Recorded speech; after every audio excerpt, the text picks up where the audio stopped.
도장 사범과 최 기자는 서로를 똑바로 바라보며 대치하고 있었다. 두 사람 다 물러나지 않겠다는 눈빛을 보였다. 만약 오브란 씨가 장애가 있는 몸 상태로 신체적 강자인 가해자를 처벌하려 한다면 브루스 리가 아니라면 법정에서 증거로 쓰이지 못해요. 누구나 보복 행위는 할 수 있지만 아무나 브루스 리가 될 수 없으니까. 가시라고요. 내일 또 오실 거죠? 최 기자는 당연한 거 아니냐는 듯 바라보았다. 그렇게 잠시 서로의 눈을 쏘아보던 두 사람 중 도장 사범이 먼저 시선을 다른 곳으로 돌리며 어색하고 거북한 듯 한숨 같은 작은 실수를 토해냈다. 이야기해드리면 다신 찾아오지 마세요. 약속하세요. 그 전에 잠깐 봐주실 게 있어요.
최 기자는 노트북을 열고 도장 사범에게 박장춘 피해자 가족들의 인터뷰 취재 영상을 보여주었다.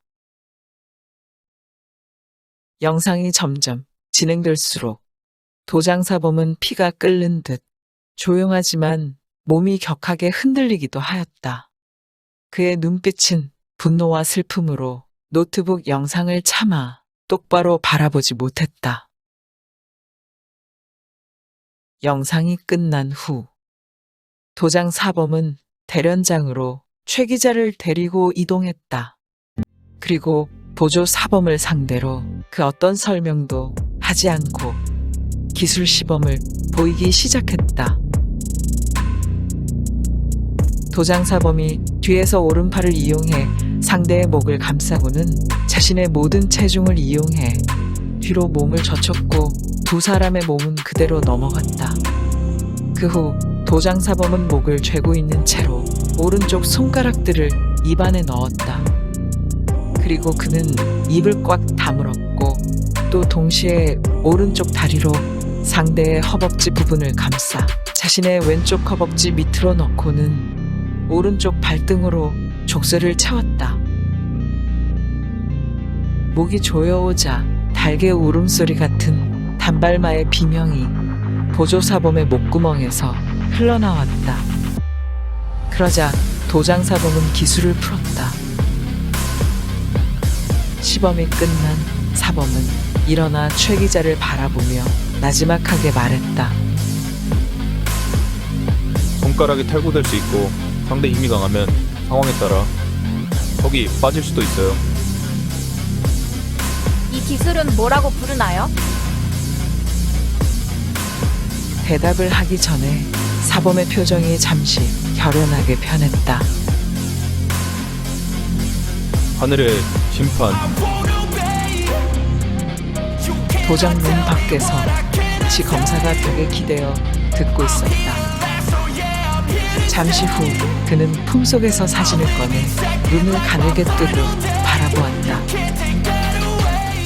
그 사진은 오브런이 교도소에서 찍은 상의를 탈의한 사진이었다.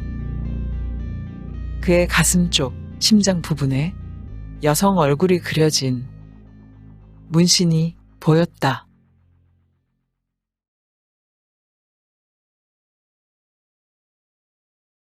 타투이스트가 문신이 있는 오브런의 사진을 눈을 가늘게 뜨고 보고 있었다. 그러다 눈길을 돌려 지 검사를 흘끔 보는데 상당히 주눅 들어 있었다. 오브런의 교도소 상의탈의 사진이었다. 교도소에서는 문신이 문제가 될 수 있으므로 문신이 있는 경우 예외로 탈의 사진을 찍기도 했다. 세상이 흉흉해서 그런가 나한테는 온갖 사람들이 다 와요. 조폭들, 전과자들, 상처 입은 자들, 자신감을 얻고 싶은 자들. 그래서 나의 안전이랑 법 문제로 문신할 때 녹취를 해요. 대표님에게 그 어떤 책임도 묻지 않을게. 지금도 녹취하고 있을 거 아니야? 그러니까 스텝 바이 스텝. 지검사가 손을 내밀며 말을 이었다. 녹취록? 대표님 작품이잖아.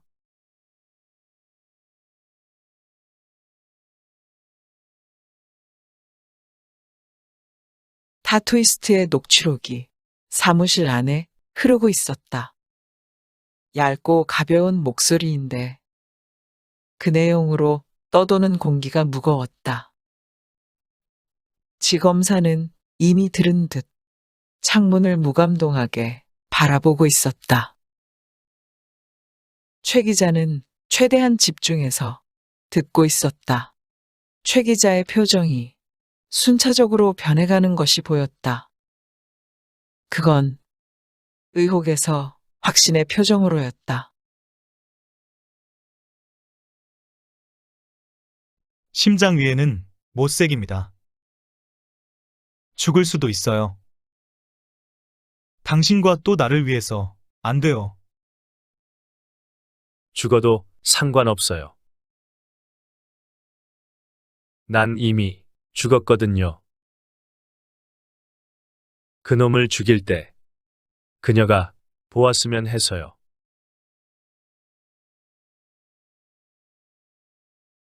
모든 녹취록이 끝나자 지검사는 비로소 창문 쪽에서 시선을 떼고 최 기자를 바라보았다.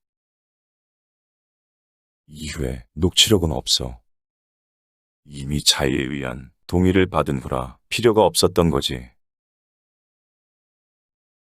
최소한 오브란 씨 의도는 입증할 수 있겠네요.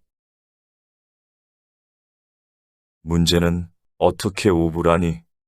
그 모든 국가행정의 우연에 맞게 박장춘 곁으로 갈 수 있었을까? 우연히 아니면요? 그게 최 기자가 나한테 온 이유겠지. 지검사는 무언가 중요한 걸 떠올린 듯 잠시 말을 멈추고 한참 최 기자를 의아스럽게 바라보다 목소리 톤을 바꾸며 따지듯 물었다. 너 설마 나보고 이 사건 맡으라고 철저하게 로그라인 짜고 접근한 거냐? 어머, 어머? 놀라서 두 눈이 커진 최 기자와 마치 취조하는 눈빛의 지검사가 서로를 바라보다 지검사가 나지막하게 물었다. 너 정체가 뭐야? 미친 악마 개년이요. 지검사는 대답을 듣고 진실의 여부를 가리듯 최 기자를 사납게 바라보다 최 기자의 순수한 미친 악마 개년의 눈빛을 보고 고개를 돌리며 말했다. 네가 이겼다. 보드판이 사진들과 글씨들로 빼곡하게 채워져 있었다. 가장 위쪽에 붙어 있는 부분들은 오브런의 손가락 사진, 그리고 경찰의 박장충 자살 추정 시간. 그 시간에 세탁실 근처에 있었던 두 사람. 세탁실을 관리하는 교도관과 오브런의 알 수 없는 연결고리였다. 보드판의 제일 밑에는 지검사가 쓴 행동, 결과, 의도라는 글씨가 있었다. 이제 막 시계의 시침과 초침이 10이라는 숫자를 넘기기 직전, 지검사는 준비됐다는 듯 중요한 말을 허공에 던졌다. 보복행위네. 증거로 쓰일 수 있는 것들 충분해. 기소한다. 그런데 어떻게 오브라는 박장충의 곁으로 갈 수 있었죠? 그 질문에 시선을 피하듯 지검사는 고개를 돌리며 최 기자의 반대편 허공을 향해 말했다. 그때 지검사의 표정은 슬픔과 분노, 그리고 악마의 표정과 눈빛이 순간 뒤섞여 있었다. 그 이유 하나로 내가 이걸 하게 된 거잖아. 기소를 하고 법정에 세워 이 나라의 나쁜 새끼들을 털어보자고. 궁금하네, 진짜.